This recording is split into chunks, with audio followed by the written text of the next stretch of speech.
जब परमेश्वर देरी करता है आपकी प्रार्थनाओं के उत्तर देने में, बावजूद किसके कि आप धर्मी हैं, अपने टाइथ को पे करते हैं, प्रार्थनाएं करते हैं, आप फास्टिंग करने वाले हैं, तो याद रखो कुछ एक्स्ट्रा स्पेशल वो आपके लिए तैयार कर रहा है जो पहले दुनिया में कभी नहीं हुआ। आपकी लाइफ बहुत स्पेशल है, आप खुदावंद के स्पेशल बच्चे हैं, चाइल्ड हैं, आप उसके स्पेशल बेटे और बेटियां हैं। उसका परीक्षा देने का मकसद आपको तंग करना नहीं।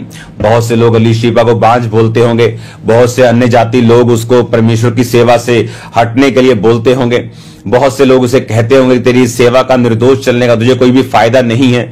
लेकिन बाइबल कहती है सब बातें मिलकर भलाई को पैदा करती हैं जो मसीह यीशु से प्रेम करते हैं, अर्थात वो जो परमेश्वर की इच्छा के अनुसार बुलाए गए हैं। अगर आप परमेश्वर की इच्छा के अनुसार बुलाए गए हैं, अगर आप परमेश्वर के मुताबिक, उसके वचन के मुताबिक चल रहे हैं, तो बाइबल कहती है सारी बातें मिलकर भलाई को पैदा करेगी।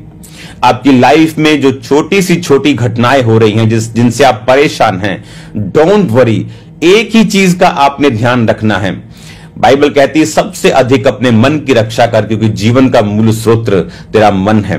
आपको यह ध्यान नहीं रखना आपकी प्रॉपर्टी, आपका बैंक बैलेंस, आपके लोग, नो, बाइबल कहती है सबसे अधिक उनकी रक्षा करनी है एक लिमिट तक, लेकिन सबसे अधिक अपने मन की रक्षा करनी है, क्योंकि मन जो है वो बैटल फील्ड है।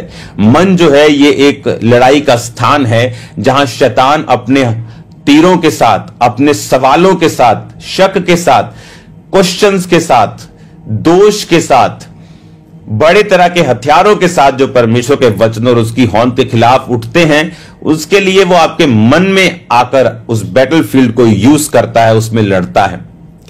और कौन लोग हार जाते हैं उससे? जो अपने मन को परमेश्वर के वचन से भर के नहीं रखते हैं। इसीलिए बाइबल में लिखा हुआ कि उद्धार का टोप पहनकर धार्मिकता की झिलम पहन। धार्मिकता की झिलम पहनने का मतलब जो छाती के ऊपर वॉरियर्स पहनते थे, झिलम पहनते थे छाती के ऊपर, ताकि उनका हार्ट, फेफड़े जब तीर आए तो सुरक्षित रहे। उसी तरह बाइबल कहती है मन की रक्षा करनी धार्मिकता की झिलम को पहन के, सच्चाई से अपनी कमर कस के। कौन सी कमर? अपनी बुद्धि की कमर। अपने मन में, अपने हार्ट में, अपने दिल दिमाग में परमेश्वर के वचन को इतना भर लेना कि जब शैतान परीक्षा करने के लिए आए तो आप उसे वचन से जवाब दे सकें। आप शैतान के साथ मन में बहस करके या अपने मिरेकल्स को बता के आप उससे जीत नहीं सकते। जो आपकी लाइफ में परमेश्वर ने काम किया वो आपके लिए एक चिन्ह है, आपके लिए एक सपोर्ट है, आप उसको सपोर्ट की तरह यूज कर सकते हैं, लेकिन शैतान हारेगा परमेश्वर के वचन से। और वचन कहता है परमेश्वर की परीक्षा जो है, तो पानी में से होकर चलेगा तो पानी तुझे डुबो नहीं पाएगा, आग में से होकर चलेगा तो आग तुझे जला नहीं पाएगी। उसने ये नहीं कहा मैं तुझे पानी से निकलने नहीं दूंगा। मोस्टली लोग जब परीक्षाएं होती हैं वो परमेश्वर पर से विश्वास को खो बैठते हैं, लेकिन उन्हें यह नहीं पता कि एक सो स्पेशल चीज जो सिर्फ आपके लिए ही परमेश्वर ने रखी है। भूल जाओ इस दुनिया में 400 करोड़ लोग क्रिश्चियन हैं।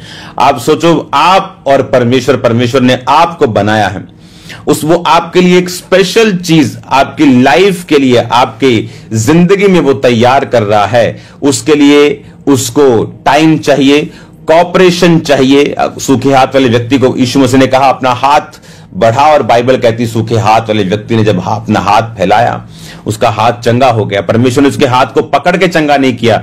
परमेश्वर ने कहा तू भी कुछ कर और मैं मेरे वचनों के अनुसार चल, तो तेरी लाइफ में जो सूखी चीजें हैं वो सूखी नहीं रहेंगी, जो मुर्दा है वो मुर्दा नहीं रहेंगी।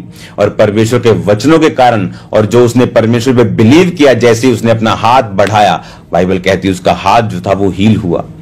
अब आपको परमेश्वर की आत्मा के साथ कॉपरेट करना है, आपको वचन से अपने मन को, अपने दिल को भर के रखना है, ताकि जब परीक्षाएं होंगी, कोई क्रिश्चियन, रियल क्रिश्चियन परीक्षाओं से बच नहीं सकता है। आप परीक्षाओं से नहीं बच सकते। परीक्षाएं होंगी, लेकिन आपकी परीक्षा आपको किसी खास मकसद के लिए तैयार करने के लिए है। आपकी परीक्षा किसी खास प्लानिंग के लिए जो परमेश्वर ने आपकी लाइफ के लिए रखी है उसके लिए है। अपनी परीक्षाओं में बहके नहीं, अपनी परीक्षाओं में भागे नहीं, अपनी परीक्षाओं में निराश ना हो, अपनी परीक्षाओं में प्रार्थना ना छोड़ें, अपनी परीक्षाओं में वचन पढ़ना ना छोड़ें, अपनी परीक्षाओं में फास्टिंग ना छोड़ें, चर्च ना छोड़ें, बोना ना छोड़ें, विश्वास को ना छोड़ें। बेमन होके भी आप चर्च आ सकते हैं, मैं भी गया हूं। बेमन होके हम बोल सकते हैं, मैंने भी किया है। लेकिन शक तब पाप बन जाता है जब हम अपने शक के अनुसार चलना शुरू करते हैं। वो शक पाप नहीं जिसके अनुसार हम चले नहीं।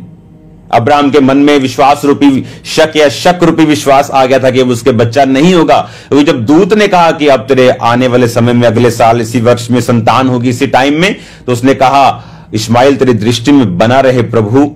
अब क्या मैं बूढ़ा और मेरी पत्नी जो 90 साल की है, क्या अब हमारे बच्चा होगा या पुत्र होगा? लेकिन बाइबल कहती है उसको विश्वास ये हो गया था कि अब नहीं होगा, तो भी वो परमेश्वर के दूतों को पहचान रहा था। उसकी स्पिरिचुअल आईज ओपन थी, वो परमेश्वर के साथ सहभागिता में था। कोई कड़वाहट उसके मन में परमेश्वर के लिए नहीं थी। हालेलुया।